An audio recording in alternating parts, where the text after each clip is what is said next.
Swastia Muntai. Kelompok 2 yang beranggotakan saya Albisarin, NPM 212308269. Saya Wartini, NPM 212308265. Saya Sumiati, NPM 212308264. Saya Yuliska, NPM 212308266. Saya Siti Nur Hafidiah Soleha, NPM 212308262. Saya Hamidah, NPM 212308275. Saya Siti Salimah, NPM 212308263. Saya Siti Asnah, NPM 212308261.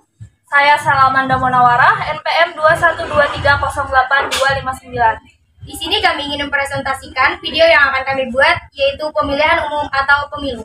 Selamat menyaksikan!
Presiden Soeharto.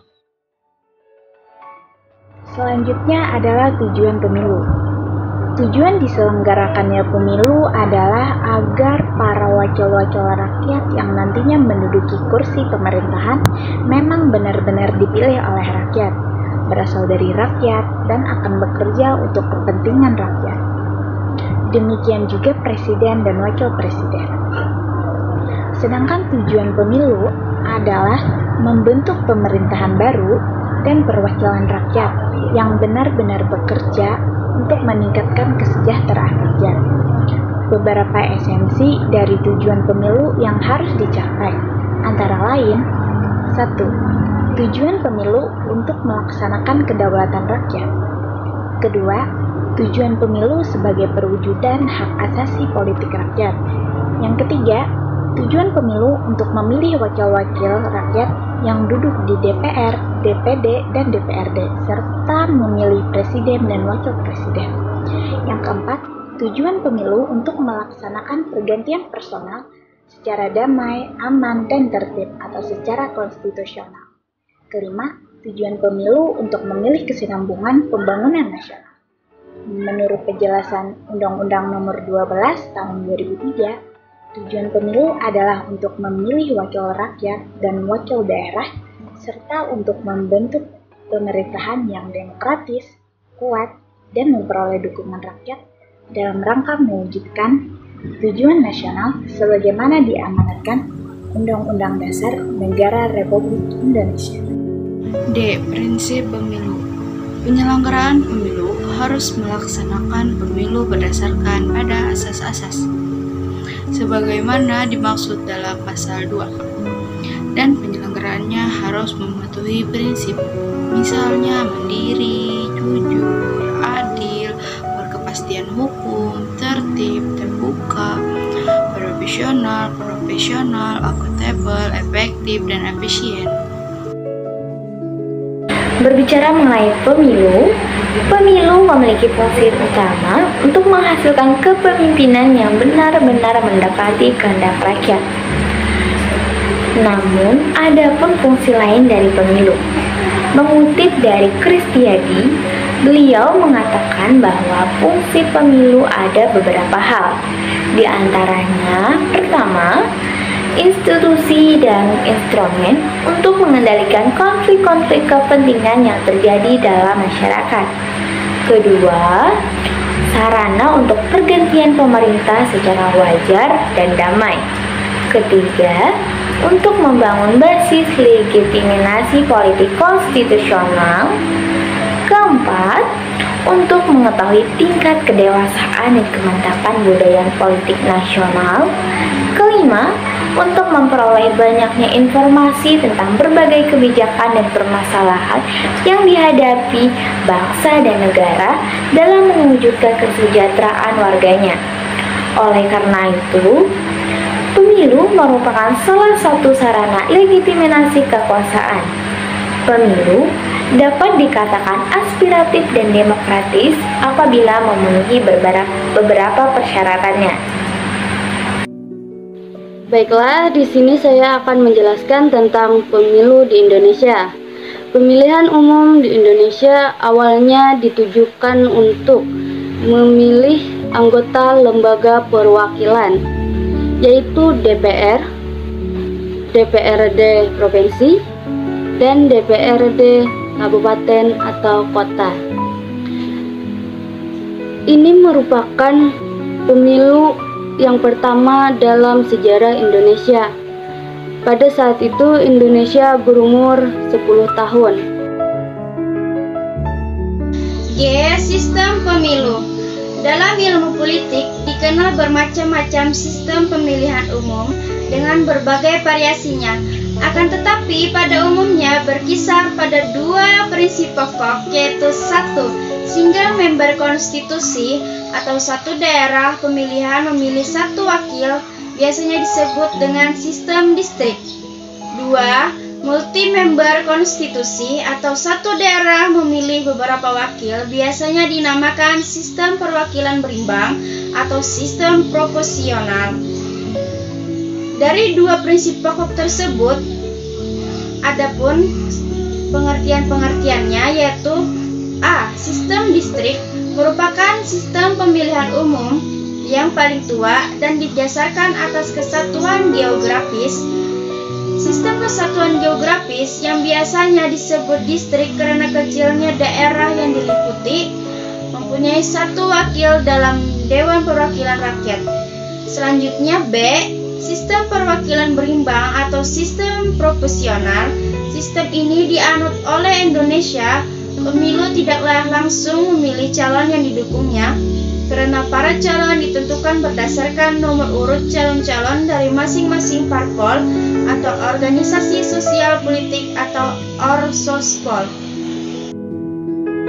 Selanjutnya ada asas-asas pemilu, yaitu diantaranya adalah yang pertama, langsung. Artinya ialah masyarakat sebagai pemilih memiliki hak untuk memilih secara langsung dalam pemilihan umum sesuai dengan keinginan diri sendiri, tanpa ada perantara dan tidak boleh diwakilkan.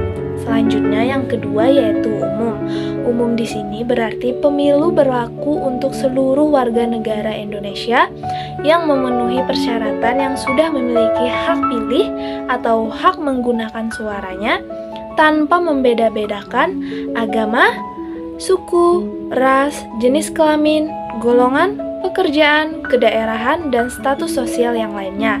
Yang ketiga, bebas. Artinya seluruh warga negara yang memenuhi persyaratan sebagai pemilih pada pemilihan umum bebas menentukan siapa saja yang akan dicoblos untuk membawa aspirasinya tanpa ada tekanan dan paksaan dari siapapun.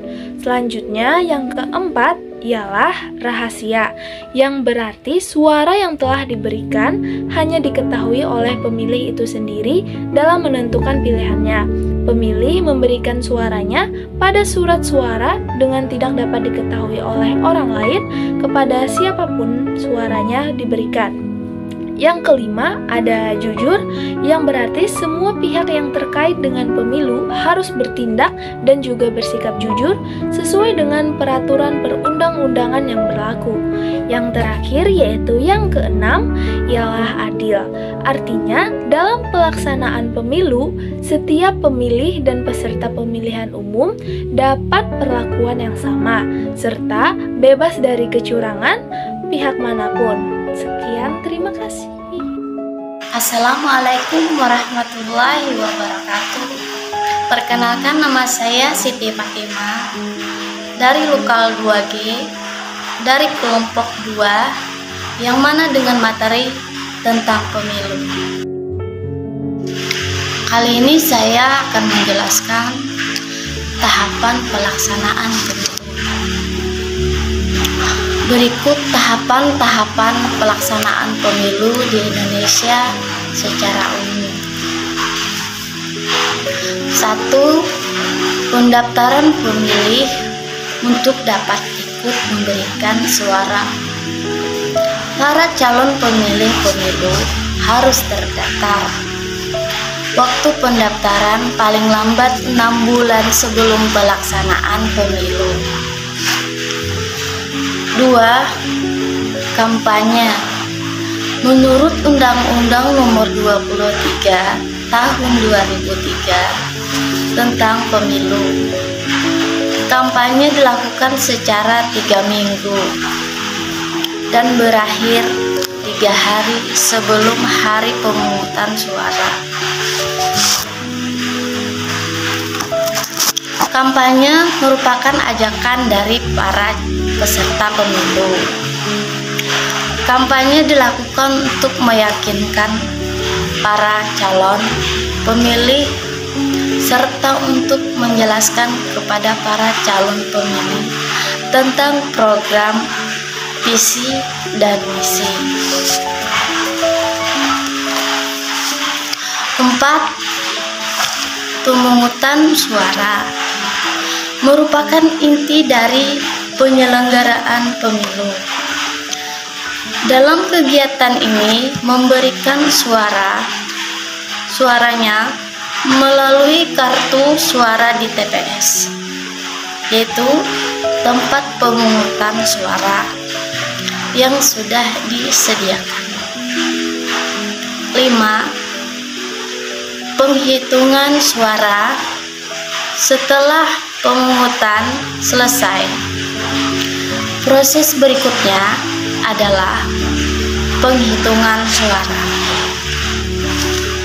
Dilakukan oleh tiap TPS secara terbuka di hadapan saksi dan masyarakat.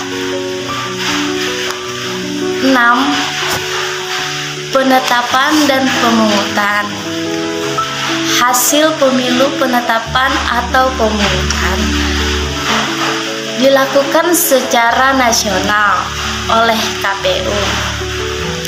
Batas waktu dari penetapan atau pemungutan tersebut selambat-lambatnya 30 hari setelah pemungutan suara.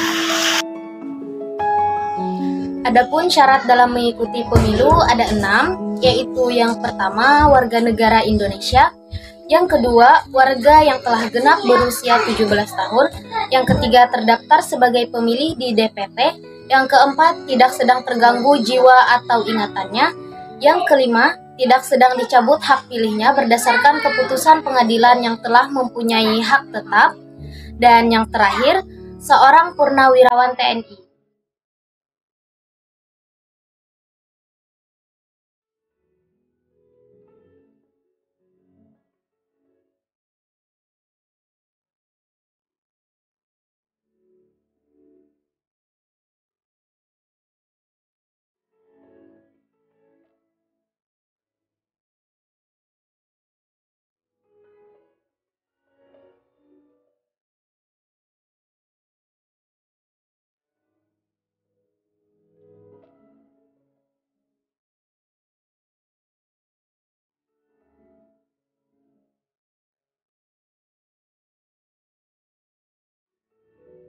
Sekian